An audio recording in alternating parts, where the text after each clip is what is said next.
Guys, gimana kalau gue kasih ruang untuk lo curhat ke gue secara langsung?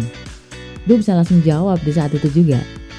Nah, kasih pendapat lo di link survei yang ada di deskripsi ya. Ada pulsa 100.000 dan juga 50.000 untuk 2 orang yang beruntung yang akan diundi di awal Mei nanti. Jangan sampai ketinggalan.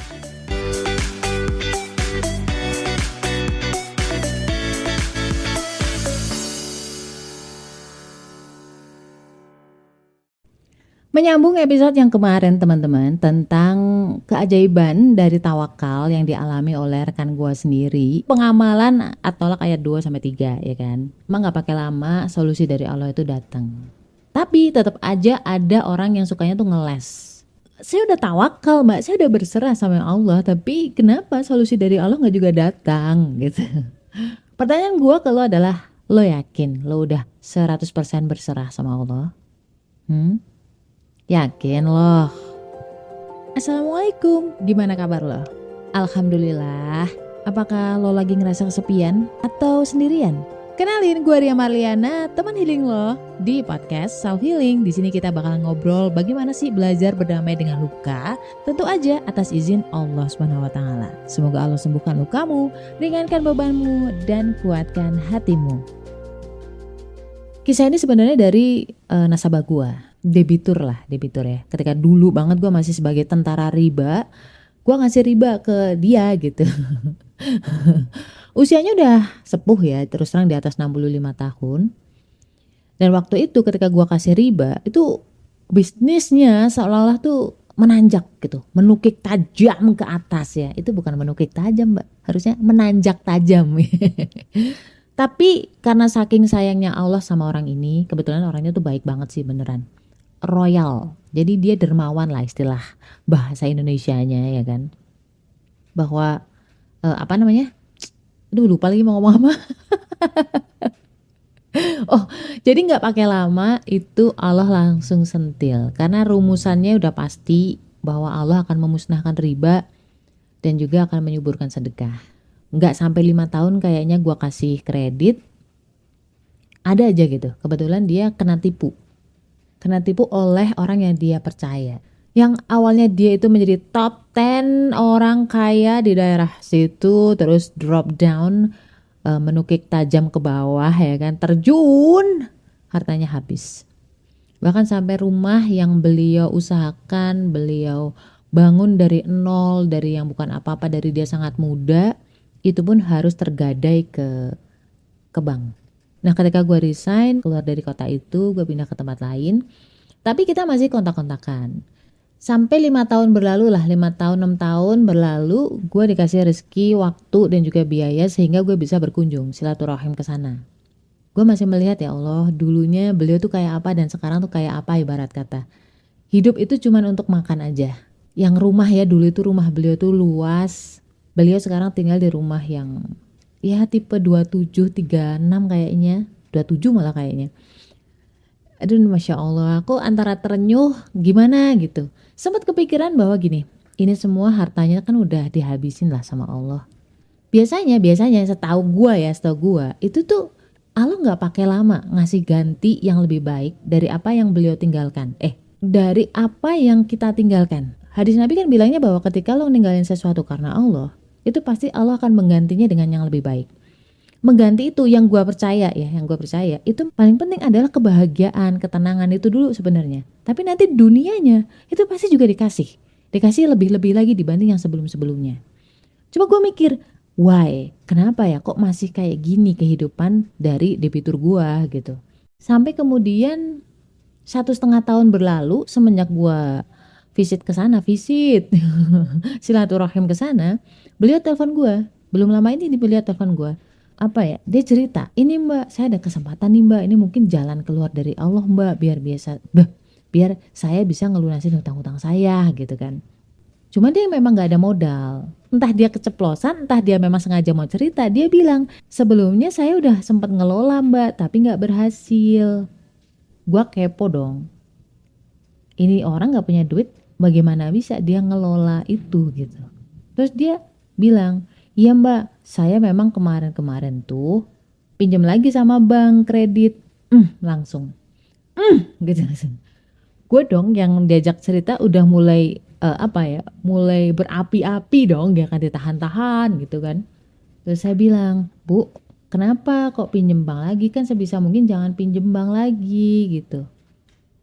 Ya Mbak, kan soalnya kepepet, itu barangkali menjadi jalan Allah untuk bisa melunasi hutang-hutang riba. Long story short lah ya, gue nggak perlu ngomongin adegan per adegan atau dialog per dialog. Pada intinya gue bilang sama dia, Bu, pertolongan Allah tuh biasanya ada di ujung, ya, di ujung. Ketika kita sudah bisa tegas menolak apa yang diharamkan oleh Allah. Itu ibu-ibu loh, gue ngomong kayak gitu ke ibu-ibu. Ketika pintu pertama ditawari riba, ibu bisa bilang no. Pintu kedua riba lagi atau haram lagi, ibu bisa bilang no. Pintu ketiga, keempat, kalau masih haram lagi, ibu bisa bilang no. Dan di pintu kelima inilah nanti pertolongan Allah itu datang dari tempat atau jalan yang gak akan ibu sangka. Itu juga pengamalan dari At-Tolak ayat 2 ayat 3 loh. Ya kan? Ketika kita bertakwa kan berarti menjauhi yang dilarang sama Allah, betul tidak? Nanti Allah akan berikan jalan keluar yang gak akan bisa masuk logika loh. Keajaiban lah ibaratnya, keajaiban, keberuntungan. Dan tawakal, ketika udah itu udah berserah bahwa nanti Allah yang akan atur. Itu tenang, tapi gue melihat, ya ini POV gue ya, gue melihat debitur gue ini itu belum sepenuhnya tawakal. Tahu dari mana? Ketika dia bilang gini, ya kepepet Mbak, gimana lagi gitu. Jadi seolah-olah dia masih punya excuse yang membuat dia tuh menerima kembali tawaran riba dari bank. Sampai gue tuh ngomong kayak gini, Bu, kita udah pernah ninggalin riba, ya kan? Apa nggak sayang, nggak eman-eman bertahun-tahun jenengan itu berusaha banget ninggalin riba, terus tiba-tiba kembali lagi ke riba dengan dosa yang sama. Padahal income-nya itu belum tentu sama kayak dulu. Paling income-nya 10% dari harta ibu dulu lah, income ibu yang dulu. Masa iya nggak sayang? Di Al-Baqarah ayat 279. Ketika kita udah ninggalin riba, tapi balik lagi ke riba untuk kedua kalinya, itu lebih berat. Seolah-olah kita menantang perang Allah dan Rasulnya. Nggak akan pernah menang, Bu. Ya di saat itu sih, ibu itu bilang bahwa, iya ya Mbak, mungkin karena kemarin duitnya dari duit riba, makanya hasil olahan minyak yang kemarin tidak berhasil. Malah tekor, malah boncos. Secara lisannya beliau udah mengakui, tapi padahal keesokan harinya dia masih kayak ngebet banget untuk pinjam duit. Seolah-olah kayak harus dapat duit, harus dapat ini. Masih ngoyo. Ya, padahal segala sesuatu yang bukan jatah kita, kelihatannya kita dapat tapi nanti hilang juga. Tapi kalau misalkan memang kesempatan itu adalah punya lo, ya kan? Mau lo kayak nggak ada jalan sekalipun, nanti Allah yang kasih jalan. In conclusion, yang ingin gue sampaikan ke teman-teman gini, kadang-kadang kita tuh udah ngarep banget solusi atau jalan keluar dari Allah.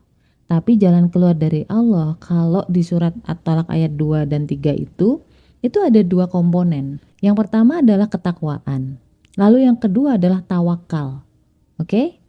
Yang pertama, takwa itu udah banyak lah yang bisa. Ya kan? Untuk sholat, sedekah, tahajud, dan kawan-kawan. Cuma memang takwa yang satunya ketika harus bilang no kepada yang diharamkan oleh Allah, ini yang susah. Itu aja kita kadang-kadang belum lolos. Oke? Tuh. Jadi selain kita menjalankan ketaatan, kita juga harus menjauhi yang namanya hal yang gak disukai sama Allah. Itu dulu. Nanti Allah akan kasih jalan keluar dengan caranya Allah, dengan keajaibannya Allah. Karena jalannya Allah itu pasti ajaib. Pasti, ya, itu rumus pasti. Lalu yang kedua adalah tawakal. Tawakal tuh gak ada istilah kayak, aduh mumpung nih, aduh gue kepepet, gimana lagi dong gitu, gak bisa. Karena tawakal itu kita yakin bahwa yang nolong itu Allah. Mau ditransfer lewat si A, si B, si C, si D, mau dari ini, itu terserah Allah. Jadi kita gak terpaku kepada cuma satu jalan doang. nggak akan terpaku cuma ke A doang, seolah-olah bahwa aduh kalau misalkan gue nggak terima ini gue nggak akan dapat solusi lain lagi. Berarti kita tawakalnya ke si A bukan ke Allah, bener nggak? Jadi tawakal itu salah satu cirinya adalah lo nggak merasa takut, lo nggak akan merasa khawatir kehilangan kesempatan. Karena apa? Karena Allah yang akan ngasih lo kesempatan dari banyak jalan. Oke? So teman-teman, sederhananya adalah ketika solusi Allah belum juga datang, mari kita merefleksi diri kita sendiri. Mungkin kita udah bertakwa, tapi ternyata kita nggak tawakal. Kita masih merasa khawatir. Ya kan? Berarti kita belum sepenuhnya berserah dan bergantung sama Allah. Caranya gimana? Biar bergantung, latihan. Caranya latihan gimana? Cek episode sebelumnya. Oke? So, la haula wala quwata illa billah. Stay love and assalamualaikum warahmatullahi wabarakatuh.